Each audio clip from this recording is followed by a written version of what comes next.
Movie के शुरू में हमें स्वेर नाम की एक लड़की को दिखाया जाता है जो सेंट्रल कॉलेज की स्टूडेंट थी। अब जब वो रनिंग कर रही होती है तभी उसके पास एक कॉल आता है। ये कॉल उसके आशिक का नहीं बल्कि एक इंटरव्यू का होता है और इस इंटरव्यू को देने के लिए उसे वाशिंगटन डीसी जाना होगा जो इसके घर से बहुत ही ज्यादा दूर होता है और जल्दी ही थैंक्स गिविंग डे भी आने वाला था। इस दिन ये पूरी फैमिली मिलकर के पार्टी मनाया करती है। स्वेर खूब दिल लगा कर के इंटरव्यू की तैयारी करती है, फिर घर में किसी को बताए बगैर अकेले ही अपनी गाड़ी लेती है और वाशिंगटन डीसी के लिए निकल पड़ती है। अब जिस रास्ते से वो वाशिंगटन डीसी के लिए जा रही थी, फेस्टिवल होने की वजह से उस रास्ते पर बहुत ज्यादा ट्रैफिक होता है, इसलिए वो दूसरे रास्ते से जाने का फैसला करती है। काफी दूर जाने के बाद वो देखती है कि आगे तो रास्ता ही बंद है, इसलिए वो डिसाइड करती है कि अब पेपर मैप के जरिए से ही वो दूसरे रास्ते से जाएगी। अब इसके लिए वो अपनी गाड़ी से नीचे उतरती है और पेपर मैप को देखने लगती है। तभी यहाँ पर एक और गाड़ी आकर के रुकती है जिसमें से दो लड़के बाहर निकलते हैं। ये दोनों भाई थे जिसमें से एक का नाम होलिस्टर और दूसरे का नाम बक था।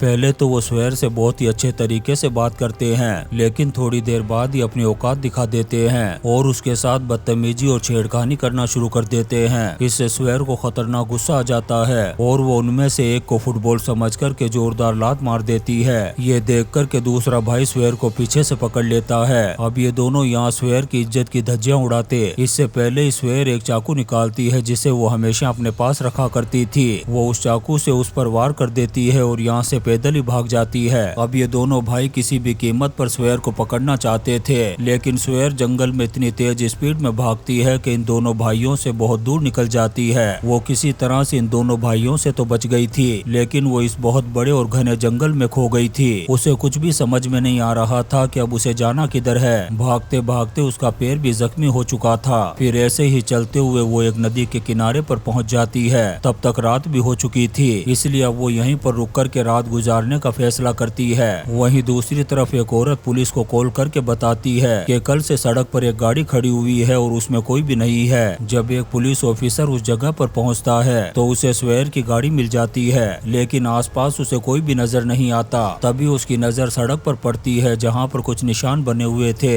इसके बाद वो पुलिस ऑफिसर आसपास के घरों में पूछताछ करने लगता है। ऐसे ही वो होलिस्टर और बक के घर भी पहुंच गया था। उस वक्त होलिस्टर घर पर ही मौजूद होता है। वो पुलिस ऑफिसर होलिस्टर से पूछता है कि क्या तुम जानते हो ये गाड़ी किसकी है, लेकिन वो साफ साफ मना कर देता है। तभी यहाँ पर उसका भाई बक भी आ गया था जिसके टी शर्ट पर खून का निशान लगा हुआ था। यहाँ पर उस पुलिस ऑफिसर को इन दोनों पर डाउट हो जाता है, लेकिन उसके पास इनके खिलाफ कोई भी सबूत नहीं था, इसलिए वो इस वक्त यहाँ से चुपचाप चला जाता है। वहीं दूसरी तरफ हम स्वेर को देखते हैं जो अभी भी नदी किनारे बैठी हुई थी। उसके पैर में बहुत ज्यादा दर्द हो रहा था और पिछले 24 घंटे से उसने कुछ भी नहीं खाया था। पैर में खून बहने से उसे बहुत ज्यादा कमजोरी भी महसूस हो रही थी, लेकिन वो हिम्मत करती है और धीरे धीरे आगे बढ़ने लगती है। तभी उसे एक आवाज सुनाई देती है। जब वो उस तरफ देखती है तो अचानक से एक कार पहाड़ी से नीचे आकर के गिरती है। दरअसल ये कार स्वेर की ही थी जिसे उन दोनों भाइयों ने खाई से नीचे धकेल दिया था, क्योंकि अगर वो गाड़ी वहीं पर खड़ी रही तो पुलिस वाले बार बार आकर के उनसे पूछताछ करेंगे और इससे वो पकड़े जा सकते थे। गाड़ी को नीचे गिराने के बाद वो दोनों भाई यहाँ से चले जाते हैं। इसके बाद स्वेर अपनी गाड़ी के पास आती है और उसमें से अपना सेल फोन निकाल लेती है, लेकिन उसका सेल फोन डैमेज हो चुका था, साथ ही उसकी बैटरी भी खत्म होने वाली थी और इस भयानक जंगल में नेटवर्क मिलना भी बहुत मुश्किल था। इसकी वजह से वो किसी को भी मदद के लिए कॉल नहीं कर सकती थी। इसके बाद वो थोड़ी देर में दर्द की वजह से बेहोश हो जाती है और जब उसे होश आता है तो वो एक घर में होती है और उसके पैर में पट्टी बंधी हुई थी। उसके सामने एक आदमी खड़ा था जिसे देखकर के स्वेर बुरी तरह से डर जाती है। उसे लगने लगता है कि कहीं यह आदमी उसकी इज्जत की धज्जियां ना उड़ा दे, इसलिए वो जोर जोर से चिल्लाकर के उसे डराने की कोशिश करती है। इस आदमी का नाम लोवेल था। यह स्वेर से कहता है कि प्लीज चुप रहो, मैं तुम्हें कोई भी नुकसान नहीं पहुंचाऊंगा, लेकिन स्वेर उसकी बात नहीं सुनती और यहाँ से जाने लगती है। लेकिन तभी कमजोरी की वजह से वो फिर से बेहोश हो जाती है। फिर जब उसे होश आता है तो देखती है कि लोवेल ने उसके हाथ और पैरों को बांध दिया था। वो उसे खाने के लिए ब्रेड देता है, साथ ही उससे पूछता है कि आखिर तुम इस भयानक जंगल में क्या कर रही हो। तब स्वेर उसे सारी बात सच सच बता देती है। वहीं दूसरी तरफ हम उन दोनों भाइयों को देखते हैं जो अभी भी स्वेर को ढूंढ रहे थे। तभी उन्हें स्वेर के कपड़े का एक टुकड़ा मिलता है जिससे उन्हें यकीन हो जाता है कि जरूर वो लड़की यहीं आसपास होगी। वहीं हम स्वेर को देखते हैं जिसे लोवेल ने बंधक बना लिया था। तभी अचानक से उसे घर के बाहर से से गाड़ी की आवाज सुनाई देती है। तब वो मदद के लिए जोर जोर से चिल्लाना शुरू कर देती है। ये देख कर के लोवेल उसका मुंह बंद कर देता है और कहता है कि चुप रहो, पहले मैं बाहर जाकर के देखता हूँ कि आखिर कौन है। फिर जब वो बाहर जाकर के देखता है तो वही दो भाई थे जो स्वेर को ढूंढते हुए यहाँ तक पहुँच गए थे। दरअसल लोवेल इन दोनों भाइयों का कजन था। ये उससे स्वेर के बारे में पूछते हैं, लेकिन लोवेल इन्हें साफ साफ मना कर देता है। लेकिन इन दोनों भाइयों को उस पर बिल्कुल भी यकीन नहीं हो रहा था। वो दोनों जबरदस्ती घर के अंदर घुस जाते हैं और स्वेर को ढूंढने लगते हैं। लेकिन तब तक स्वेर भी घर से बाहर निकल चुकी थी। वो वहाँ पर एक खराब ट्रक को देखती है और उसमें जाकर के छुप जाती है। फिर जब वो दोनों भाई चले जाते हैं तब लोवेल स्वेर के पास आता है और कहता है कि तुम्हें घर से बाहर नहीं जाना चाहिए था। यहाँ पर हमें पता चलता है कि लोवेल स्वेर को अपने कजिन भाइयों से बचाना चाहता है, क्योंकि वो अच्छी तरह से जानता है कि वो दोनों भाई एक नंबर के हरामी हैं। वहीं दूसरी तरफ पुलिस स्टेशन में हम उसी पुलिस ऑफिसर को देखते हैं जिससे उसका सीनियर पूछ रहा था कि उस लड़की के बारे में तुम्हें पता चला या नहीं, क्योंकि उस गाड़ी में एक लड़की थी जो काफी दिनों से मिसिंग है, इसलिए तुम्हें कैसे भी करके उस लड़की को ढूंढना होगा। इसके बाद वो पुलिस ऑफिसर एक बार फिर से उन दोनों भाइयों के घर पहुंचता है और उनसे कहता है कि तुमने उस लड़की को जंगल में भगा करके बिल्कुल भी अच्छा नहीं किया, क्योंकि अब ये बात बहुत ऊपर तक पहुंच चुकी है। इससे हमें पता चलता है कि ये पुलिस ऑफिसर भी इन दोनों भाइयों से मिला हुआ था।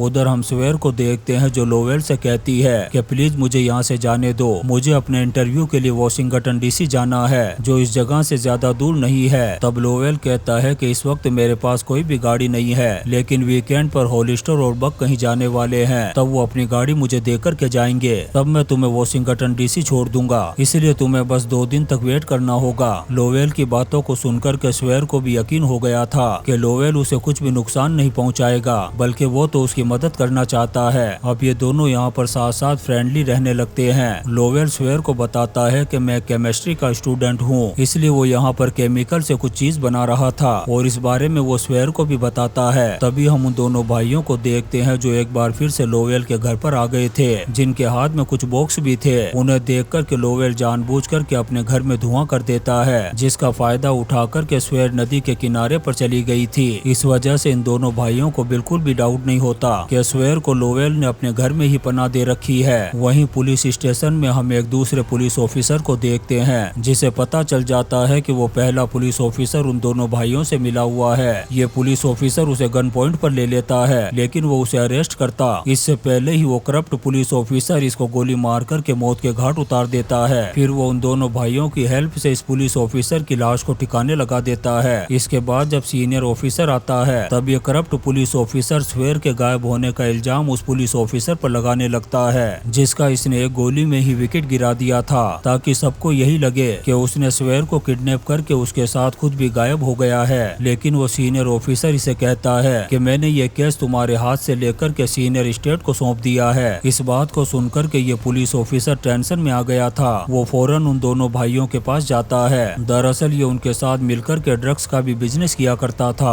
और वो ड्रग्स इन दोनों भाइयों को लोवेल बना करके देता है। और ये दोनों भाई जो बॉक्स लोवेल के घर पर लेकर के गए थे, दरअसल उसमें ड्रग्स बनाने का ही सामान था। फिर हम स्वेर और लोवेल को देखते हैं जो घर के बाहर बैठे हुए थे। उसी वक्त पुलिस की एक गाड़ी लोवेल के घर के सामने से गुजरती हुई दिखाई देती है। उस पुलिस ऑफिसर को डाउट हो जाता है कि स्वेर जरूर लोवेल के घर में होगी, तब वो अपनी गाड़ी को रोक कर के वहाँ पर आता है, लेकिन लोवेल उसे साफ साफ मना कर देता है। अब इस पुलिस वाले के पास लोवेल की घर की तलाशी लेने का कोई वारंट भी नहीं था, इसलिए ये यहाँ से उन दोनों भाइयों के पास जाता है और उन्हें सब कुछ बता देता है। ये सुनकर के वो दोनों भाई फौरन लोवेल के घर पर पहुँच जाते हैं, जहाँ पर इन्हें स्वेर मिल जाती है। अब इन दोनों भाइयों ने स्वेर और लोवेल को गन पॉइंट पर ले लिया था। अब यहाँ पर लोवेल झूठ बोलते हुए कहता है कि मैंने तो अपना काम करवाने के लिए इस लड़की को यहाँ पर बंधक बना कर के रखा हुआ है। फिर वो स्वेर से कहता है कि जाओ मेरे भाइयों के लिए कॉफी बना कर के लाओ। स्वेर फौरन किचन में जाती है और एक मग में कॉफी भर कर के ओवन में रख देती है। फिर वापस आ जाती है। थोड़ी देर बाद अचानक से किचन में एक जबरदस्त धमाका होता है, जिससे उन दोनों भाइयों में से एक की मौत हो जाती है और बाकी ये सभी बुरी तरह से जख्मी हो गए थे। दरअसल लोवेल जो केमिकल बना रहा था और जिसके बारे में उसने स्वेर को बताया था वो यही अमीनक होता है, ताकि मौका आने पर स्वेर उसका इस्तेमाल करके अपनी जान बचा सके। अब लोवेल और स्वेर भी घर से बाहर आ चुके थे, जिसमें लोवेल बुरी तरह से जख्मी हो चुका था, लेकिन स्वेर को कम चोट लगी थी। तभी हम दूसरे भाई होलिस्टर को देखते हैं जो बुरी तरह से जल चुका था।